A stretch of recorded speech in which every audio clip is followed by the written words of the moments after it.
नमस्कार मंडळी, आज आपण या व्हिडिओमध्ये बघणार आहोत की आपल्या शेतामधील कीड स्वस्तामध्ये कशी नियंत्रित करायची. कारण की आज सध्या मी मानोरा तालुक्यातील वाशिम जिल्ह्यामधील सोमठाणा या गावामध्ये आहो आणि येथील शेतकरी पाणी फाउंडेशन असेल, FGL स्पर्धा असेल किंवा इतरही वेगवेगळ्या स्पर्धा असेल, याच्या माध्यमातून कशा प्रकारे स्वस्तामध्ये कीड नियंत्रित करत आहे हे बघू. त्याआधी आपण जाणून घेऊया की कीड नियंत्रण करण्याचे वेगवेगळे प्रकार आहे. आपलं केमिकल सगळ्याचे परिचित आहे. दुसरी गोष्ट कोणती आहे, जैविक कीटकनाशक असेल, निंबोळी अर्क असेल आणि याच्यामध्ये सुद्धा आणखीन 2-3 प्रकार आहे. जसं कामगंध सापळे झालं, चिकट सापळे झालं निरीक्षणासाठी आणि सर्वात मेन म्हणजे झालं पक्षी थांबे. तर आज आपण याच पक्षी थांब्याबद्दल जाणून घेणार आहोत. कारण की आज आम्ही काही पक्षी थांबे केलेले आहे तयार. आता तुम्ही हे बघू शकता की कशा प्रकारे छान पक्षी थांबे इथं आम्ही तयार केलेले आहेत. आता हे जे पक्षी थांबे आहेत याची हाईट, याच्या काडी कशी असली पाहिजे, याची रचना कशी असली पाहिजे, हे प्रत्येक जागी वेगवेगळी असू शकते. याची एक आयडियल आपण असं म्हणू की आयडियल असली पाहिजे असं नाही आहे. तुमच्या झाडाची तुटलेली फांदी जरी असेल परंतु ती एका फक्त हाईटची असेल पर्टिक्युलर, तर ती पक्षी थांब्याचं काम करत नाही. पक्षी थांब्याचं महत्त्व काय की पक्षी आपल्या या काडीवर बसला पाहिजे आणि त्याचं निरीक्षण त्या आजूबाजूच्या भागामध्ये झालं पाहिजे. आणि या निरीक्षणासोबत त्यानं काय केलं पाहिजे की जे तिथले कीड आहे हे त्यानं खाल्ले पाहिजे. म्हणजेच काय, स्वस्तामध्ये आपली कीड नियंत्रण होणार आहे. मग आता हे जर करायचं असेल तर आता इथं आम्ही काय केलेलं आहे हे बघू शकता तुम्ही की एक काठी घेतली. सर्वात आधी एक लांब काडी घ्या. आता आपल्या पिकाची साधारणतः हाईट किती होते हे आपल्याला माहीत आहे.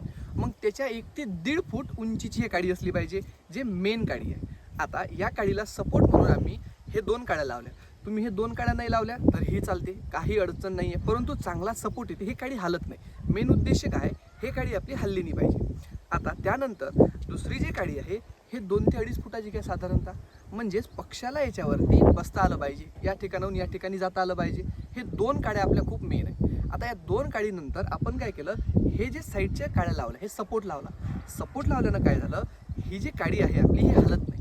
आता हे हल्ली नाही म्हणजे काय होणार की याच्यावर बसणारा जे पक्षी आहे याला धोका वाटणार नाही. कारण की जर ही काडी हल्ली तर ते पक्षी याला धोका समजेल आणि परत या काडीवरती बसायला येणार नाही.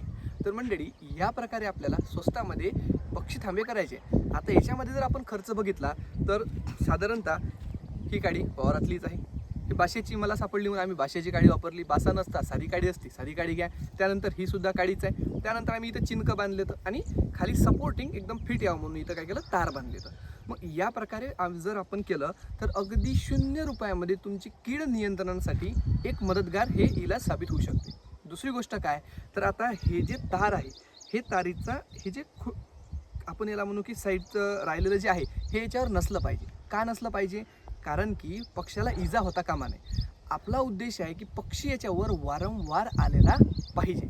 आणि आमच्या तालुक्यामध्ये बहुतेक गटांनी जे फार्मर ग्रुप लीग स्पर्धेमध्ये असेल किंवा पाणी फाउंडेशनमध्ये असेल त्यांनी याचा वापर चालू केलेला आहे आणि त्यांना चांगले रिझल्ट आलेले आहे. कारण की ते शेतकरीसुद्धा एक वेळा तुम्हाला याच्यावर पक्षी बसल्याने दिसला की तुम्ही सुद्धा एकदा फोटो काढणार छान आणि आम्हाला पाठवणार.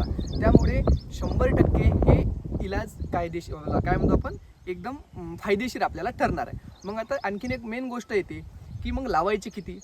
बघा, आपल्याला चांगलं नियंत्रण जर करायचं असेल तर 10 ते 12 एकरी पक्षी थांबे आपण लावायला पाहिजे. आणि पक्षी थांबे बनवणं काय एका दिवसात तुमचे बनवणं होते. आणि याच्यानंतर कोण्या स्टेजनंतर करायला पाहिजे. बघा, कीड आपली प्रत्येक स्टेजवर येते.